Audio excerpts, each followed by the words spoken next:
Anong meron? Bakit binangga ko ng batang yun? Baka mamaya nanakawan na ako.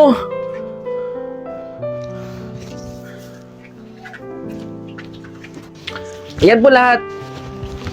Ito po yung bayad ko. Salamat po. Teka, yun yung batang bumangga sa akin kanina. Salamat po ah.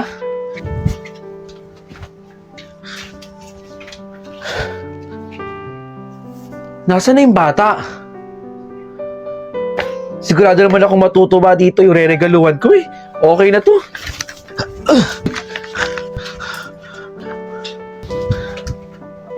Bakit lagi na lang ako binubunggo ng batang yun?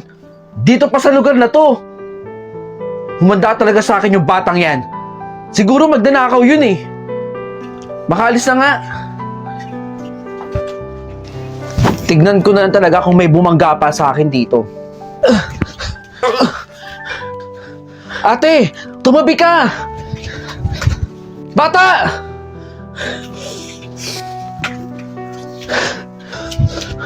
Huli ka! Ano bang trip mo? Bakit mo ba ako lagi binubunggo? Ha? Ano po ba yun? Nasasaktan ako! Magdanakaw ka, no? Magdanakaw ka sa lugar na yun, no? Ako lang ba ginagawa mo ng ganon? O kahit yung ibang tao? Hindi po ako magdanakaw! Habulin niyo si Pedro! Nang-stotch na naman dito! Kahit kailan talaga si Pedro, hindi na nagbago ang buhay. Eh hanap buhay niya na yun eh, ang mang snatch! Paborito niyang lugar yung kanto na yun eh, no? Ano pa ba? Eh dito nga!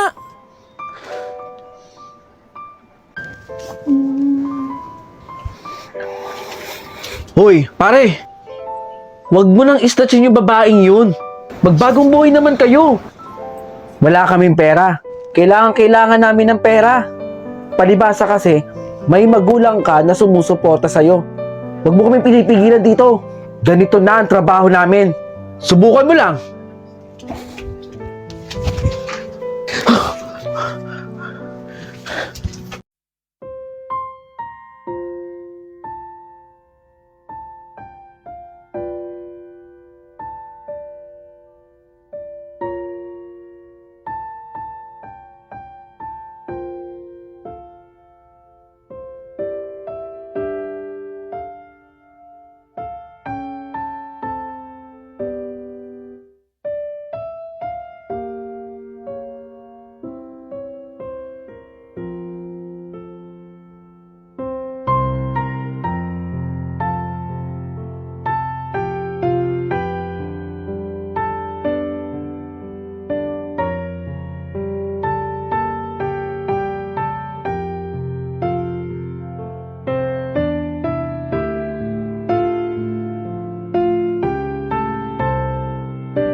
256 San Miguel Street. Ito na nga. Tao po. Tao po. Mukhang wala naman tao dito. Nasa kayong tao dito. Tao po. Trespassing na. Kung trespassing, papasok ako dito. Dito yung apartment na sinabi sa akin eh. Sakto. Bukas pala yung pinto eh.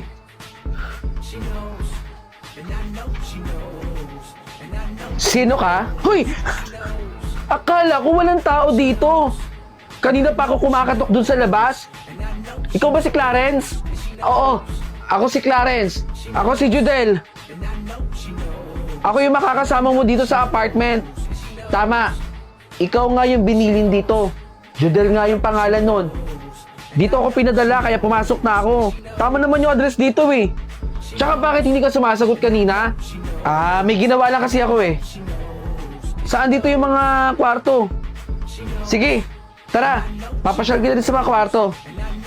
Kanina pa ako kumakatok eh. Bali dito yung mga magiging kwarto natin. Oh, eto pala eh. May isang kwarto pa pala dito eh. Papasok na ako ah. Saglit! Huwag kang pumasok dyan. Kabilin-bilin na ng may-ari na walang kahit sinong pwedeng pumasok dyan. Tatlo naman yan eh. Pwede tayong mamili, di ba? Oo nga. 3 yung kwarto. Pero 2 lang yung pinapagamit sa atin. Sumunod na lang tayo sa may-ari. Okay, sige. Hindi na ako papasok dyan. Saan ba kasi yung kwarto ko? Dito. Dito yung magiging kwarto mo. Okay. Magpahinga ka na. Judel. Hello, ma. Ayo po. Nakarating na po ako dito sa apartment. Nasa kwarto na po ako. Magpapahinga na nga po ako eh. Nakausap ko na po si Clarence. Sabado-linggo na lang po ako uwi dyan, ma. Okay po. Ingat po kayo dyan, ma. Bye po. Bakit parang may nag-CR dun? Ganda naman to eh. Ginagamit ko naman talaga to. Hoy! Sino ka? Hindi ako sinuka. Ako si Clarence. Ano Clarence pinagsasabi mo? Bakit ka tumatawa? Napagtripan ka na naman. Mahilig man trip mga multo dito.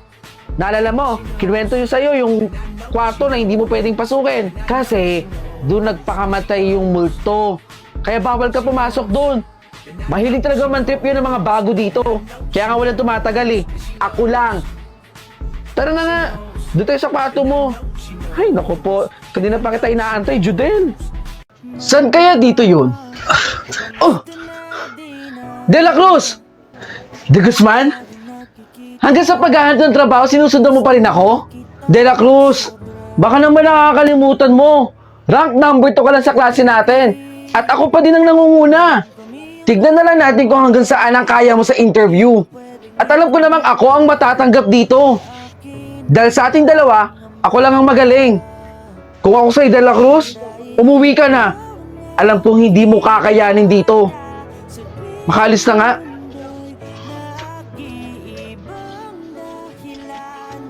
Baka naman kasi nakakalimutan mo, De La Cruz. Hindi pat yung pagiging sip-sip mo lang yung naging daan para maging rank number 2 ka sa klase. At saka, yung pagbibigay-bigay mo sa teacher ng kung ano-anong bagay. Baka naman mamaya